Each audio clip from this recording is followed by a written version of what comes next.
Good morning. Barry Bryson here. Thank you for joining me for another 5 good minutes with the Word. We're continuing our study of the book of Ecclesiastes. We're going to finish chapter 1 today.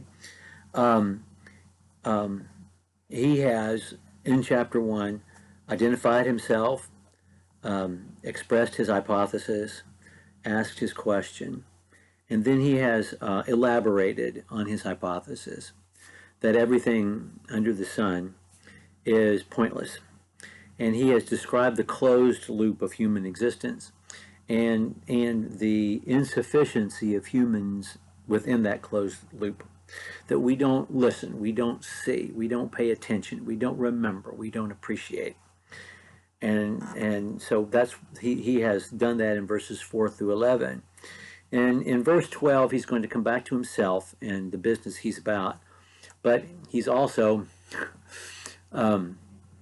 reminding himself that even though he seems to be, he is the perfect person to conduct this experiment,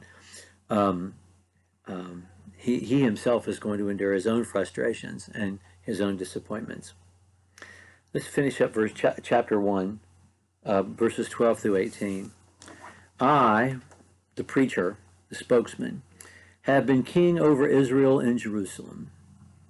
And I applied my heart to seek and to search out by wisdom all that is done under heaven, under the sky. It is an unhappy business that God has given to the children of man to be busy with. I have seen everything that is done under the sun, and behold, all is vanity and a striving after the wind. What is crooked cannot be made straight, and what is lacking cannot be counted. I said in my heart, I have acquired great wisdom, surpassing all who were over Jerusalem before me. And my heart has had great experience of wisdom and knowledge. And I applied my heart to know wisdom, and to know madness and folly. And I perceive that this is also but a striving after the wind. For in much wisdom is much vexation, and he who increases knowledge increases sorrow. This really is part of the larger passage that goes through chapter 2, verse 9, in which he is explaining his method. And he announces that he is about to explain his method in these verses. Let's not forget that verses and chapters were added during the medieval period. They're not in the original text. He goes back and forth between prose and poetry. And he can't go very long without waxing poetic and without breaking forth in song. I think we understand that. There's just something about poetry that involves both sides of our brain. In a way, prose does not necessarily do that. And so he's going back and forth between prose and poetry. Verses 12 and through 14 are prose. And he's just telling us, I, the spokesman, the preacher.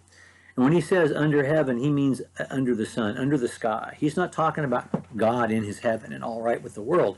He's talking about the sky. He's talking about what's above, the universe above us. He's using that word in that way.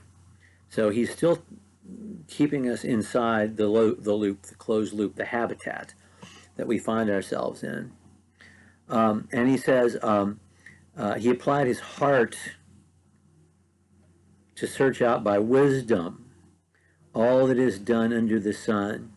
And he talks later on in the other prose section in these verses 16 and 17, where he talks about wisdom and knowledge. So he's describing a full experience of life. So he's talking about what's in his head, not just hard facts, but wisdom and knowledge and feeling. You know, the head and the heart, it's all involved, all of it.